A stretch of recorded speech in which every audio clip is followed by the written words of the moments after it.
Hello everyone, it's the Indian Chelsea fan again. That's Ankit Ranasaria. And yes, I am sure that you guys are having a great weekend. I certainly had one because Chelsea, yes, we beat Everton 5-0. I thought of coming up with a review, doing the analysis, and then letting you know the score, but I'm sure everyone knows about it that we beat Everton 5-0 at home. Simply fantastic. I cannot express myself enough, and this has to be one of the greatest wins or performances ever by Chelsea in the last decade.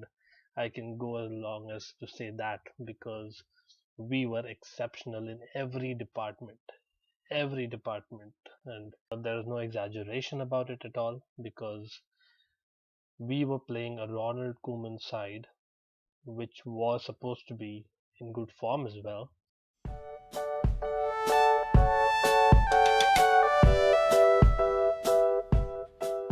He tried to start the game playing with a 3-4-3 formation, matching Chelsea's tactics, but it really backfired. As I had predicted in the last video, they played similar to how West Ham played in the League Cup against us, but we were ready far more than what we were against West Ham. Everton did miss Idrissa Gueye, and that was very evident. Idrissa Gueye happens to be one of their mainstays this season, but he was really missed in this match. But again, coming to the match, the first 10 minutes didn't really prove that they missed Idrissa Gueye, and it was more like a cagey affair. I was thinking, okay, this looks like a draw. A draw with Everton is not such a bad result after all, right? However, Chelsea had other plans altogether. Who knew that Antonio Conte had a master plan in his mind?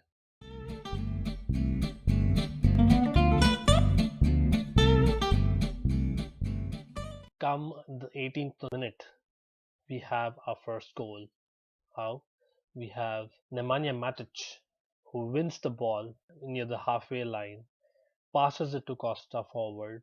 Costa then parries it wide, a little more wide than what he should have ideally, but there he has Hazard, and Hazard takes the ball and hits a shot across Stekelenburg, the Everton goalkeeper. Yes, it was at his far post, and Stekelenburg would have thought he should have done better. However, he was beaten and we were ahead 1-0. And that was great. 1-0 ahead, it was absolutely fantastic. But who knew we had our next goal in the very next minute?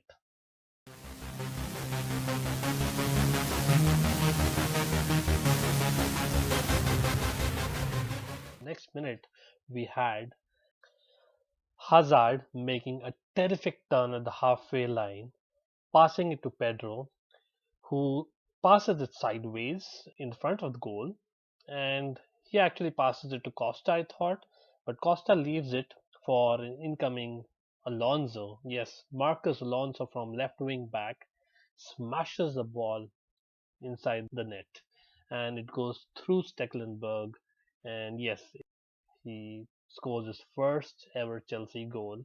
Congratulations to Marcos Alonso. And it was very clear that the entire team was so jubilant. 2-0 within 20 minutes against Everton, although at home, is simply terrific, considering how they have played against us in the recent seasons.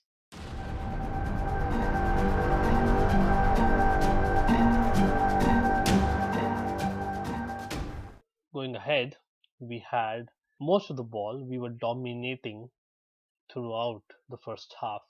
And I think around the halfway mark, we had both our wing backs combining with Marcus Alonso passing it to Victor Moses at the far post. And Victor Moses takes a volleyed shot which hits the post. I'm sure the post is still shaking, and we just missed our third goal. However, it was a very positive sign that we are not giving up. And unlike the Mourinho days, we were not happy with just 2-0, and we were on the front foot throughout the first half. Just before the first half ended, we got a corner, which was very easily given away by Phil Jagielka, I must say. Although Costa was, at full pace, and Jagielka couldn't help but give away a corner. The entire game, I must say, Phil Jagielka and Ashley Williams looked like school kids defending, or they were just too old to run around or understand the tricks of Diego Costa, Eden Hazard, and Pedro, our forward line. Coming back to the corner, we had the corner taken. It was flicked by Nemanja Matic with his height, and it fell to Diego Costa, who then smashes the ball inside the back of the net. And that is 3-0 to us. It is half time.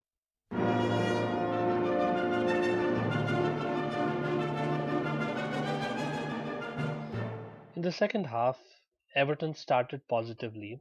I noticed that Ronald Koeman did make a change. I think with Kevin Mirallas coming on, and they went back to four, defending instead of three at the back. And yes, the formation did seem to help them a little bit. However, it was a master tactic again by Antonio Conte. It seemed like Chelsea were just waiting to see what Everton would do in the beginning of the second half, and Antonio, I'm sure, quickly understood the tactics. And as he does micromanagement, I'm sure he would have shouted to each and every player within the first 10 minutes as to what is happening. And Chelsea were back on the front foot. Yes, I think the 55th minute or the 56th minute it was, and we had Hazard playing a beautiful 1-2 with Pedro, who looked terrific in this game as well. Pedro also did not only play a 1-2 with Hazard, but this was a great back heel by him. The pass fell to Hazard back, and Hazard scored off his left foot at Stecklenburg's near post. Yes, Stecklenburg was beaten at his near post. He should have blocked this, but truly speaking, the skill and the pace of the movement was so terrific that he was simply spellbound. So Chelsea were 4-0 up with just 56 minutes into the game, and we were still not giving up. Pedro was non-stop attacking, and he made a terrific turn, beating Ashley Williams totally, and he passed the ball to Costa forward, who also outpaced the Everton defender, however, missed his shot. He should have scored there. Nevertheless, we were still 4-0 ahead and dominating the game with an hour over.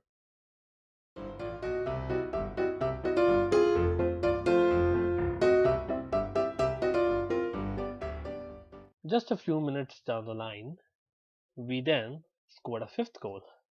Yes, and this time it was Diego Costa who had a terrific play. He nutmegs Phil Jagielka near the halfway line, goes forward with full pace and trickery, passes the ball to Hazard on the left. Hazard has a shot which parries off Stecklenburg's palms, but it falls to Pedro, who volleys the ball into the back of the net. Pedro really deserved a goal this game, and we were 5-0 ahead. It was just 65 to 66 minutes into the game, 5-0 ahead against Everton, top of the table we were, with a huge goal difference, and that was the time to make substitutions. Probably this can be one of the few criticisms of Antonio Conte, that he waits too long to make substitutions. I really felt this was an ideal game to give someone like Michi Batshuayi more confidence, even considering the fact that Diego Costa was already on four yellow cards and possibly could have been suspended for the next game if he got a yellow card this game. However, he did make the first substitution. It was in the 70th minute that Oscar came on, and Oscar looked good as soon as he came on. I'm sure he is really motivated to do well and get back to the side, because he's been out not only due to his personal reasons but also due to form in the recent months. And yes, Oscar came on and he had a terrific pass. It was a through pass to Costa forward, and Costa was almost one on one with the Everton goalkeeper, only to have missed his shot. That's okay. He did miss a couple of chances this game. However, we were 5-0 ahead, and he did score early in the first half. And I'm sure we need him in the future matches. So credit to him that he was trying, even though we were 5-0 ahead. Conte also tried a different tactic late in the second half with Michi Batshuayi coming on in the 80th minute. I thought he would take off Diego because of the fact that he could have been suspended for the next game if he got the yellow card, but it was not to be. Michi Batshuayi came on for his national teammate Eden Hazard, and we were playing 3-5-2 it seemed, with two up front, and that was good to see. Although it was only 10 minutes that this formation was on the pitch for us, but this could be a plan B for the future. So yes, Everton were totally bamboozled for the entire game, and we ended the match with John Terry on the pitch even, and he played at left centre back, almost at left wing back.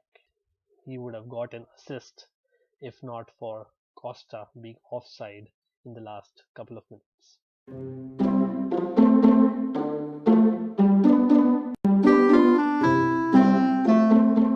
So this was Saturday for Chelsea, and we were top of the table with a goal difference of plus 17. The reason we were top of the table was because other teams had not really played except for Manchester City, who had dropped points earlier in the day, with Middlesbrough getting a last minute equalizer against them. Yes, so it happened to them that they dropped points, and we had our luck going as well as the performance this weekend because the next morning, that is Sunday, we had Tottenham play Arsenal at the Emirates Stadium, with both of them drawing. It was a close affair, but 1-1 it ended with Harry Kane coming back and scoring via penalty, and Tottenham defender Kevin Wimmer scoring an own goal in the first half. So Tottenham Arsenal both dropped 2 points. Manchester City already dropped 2 points, as I said, and the ball was in Liverpool's court, who almost played the last game of the weekend along with Manchester United. Liverpool were playing Watford at home, and the first 20 minutes was quite cagey. Liverpool had most of the ball. However, once they got their first goal, the floodgates opened and the match ended 6-1. Yes, that was a 5 goal margin victory as well for them, and they have a plus goal difference of 16 now, with being top of the table. They are leading Chelsea by just 1 point though, and Chelsea is on second position right now with Arsenal City beneath Chelsea. Manchester City is 1 point behind Chelsea, and Arsenal is at the same points as Manchester City. The top six is really taking shape now. Manchester United won their game for a change. They beat Swansea 3-0 away, which was good, but however, at a cost of losing Zlatan Ibrahimovic for their next game against Arsenal, that is next weekend. He picked up his fifth yellow card, I believe, and that's a loss. However, they did win finally and are on the sixth position now, with Spurs being on fifth.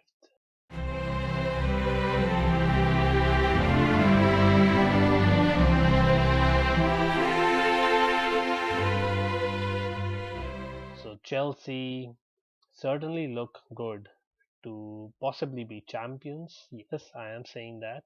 One obvious thing over the weekend was that while the other clubs looked a bit tired due to the midweek fixtures that they had being in Europe, Chelsea and Liverpool looked far fitter and fresher. And I still believe that this can be one of the main reasons, along with the terrific coaches that Chelsea and Liverpool have, that both these clubs are the favorites this year. So let's see how it goes. Alas, we have a very boring next 10 days with no club football because of the international break. I'm not really sure why do they have these international breaks, because to be very frank, not many are interested in them. It can be a break for some of the players and for the coach to work out tactics, but it's not that great for the fans, I must say. Anyway, you guys have a great week ahead. I hope you liked the video today, and I am yet to get many comments on the previous videos that I uploaded. However, on a personal note, I have got appreciations. I hope this has been better than those two, and I wish to come up with many more videos in the upcoming days, not only related to Chelsea but other football clubs as well. As I've told earlier, apart from cricket, and we have a huge cricket season coming up for India, and I hope to cover that as well. Kudos and a big shout out to the Indian hockey women's team, because we were champions of the Asian Champions Trophy, and that is a great achievement. So congratulations, and yes, I'm proud to be an Indian and a Chelsea fan. Keep the blue flag flying high, and kindly comment below, as well as subscribe to my videos and share them if you feel it's worth it. Great. Bye.